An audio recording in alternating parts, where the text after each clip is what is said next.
मध्य प्रदेश में विधानसभा की 230 सीटों पर 17 नवंबर को हुई वोटिंग के नतीजे तो 3 दिसंबर को आने वाले हैं, लेकिन उससे पहले आए एग्जिट पोल के नतीजों ने कांग्रेस और बीजेपी दोनों खेमे में टेंशन बढ़ा दी है।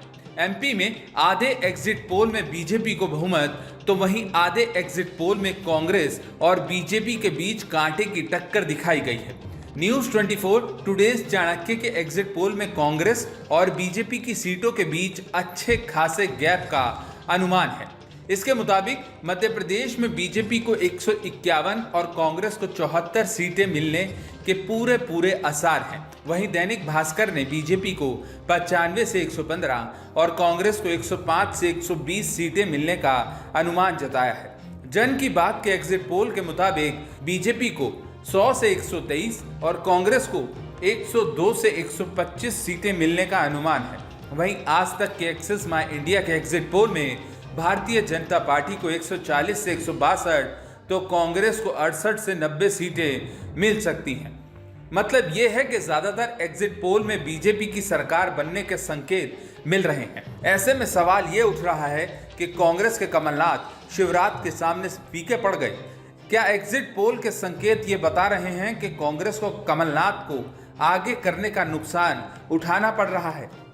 देखिए, कमलनाथ का चेहरा आगे लाना मध्य प्रदेश में कांग्रेस के पास कमलनाथ से बेहतर कोई कैंडिडेट दिखता ही नहीं था, क्योंकि कमलनाथ ने वो 18 माह की जो 15 माह की जो सरकार है उसको गिरी, तो ये कहीं ना कहीं लोगों में ये सिंपैथी जाए कि इन्होंने पूरे समय नहीं मिल पाया, इसलिए उनको आगे लाया जाए। एक दूसरा, वर्कर्स को, नेताओं को कोऑर्डिनेट करने में हालांकि दिग्विजय सिंह की भूमिका बहुत अहम रही, लेकिन कमलनाथ से बेहतर दूसरा विकल्प कांग्रेस के पास नहीं था। मतलब ये जानकार भी मानते हैं कि कांग्रेस के लिए एमपी में कमलनाथ ही सबसे बड़ा चेहरा है और कांग्रेस के पिछड़ने की वजह कमलनाथ नहीं बल्कि बीजेपी की रणनीति है। कांग्रेस नेता दिग्विजय सिंह ने कहा कि कांग्रेस राज्य में 130 सीटों से ज्यादा पर जीत दर्ज करेगी।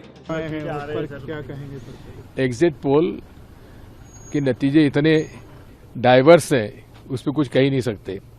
इतना मैं कह सकता हूं कि इस चुनाव में मैं दावे के साथ कह सकता हूं कि मध्य प्रदेश के अंदर 130 सीटों से ज़्यादा कांग्रेस पार्टी को सीटें मिलेंगी, स्पष्ट बहुमत मिलेगा।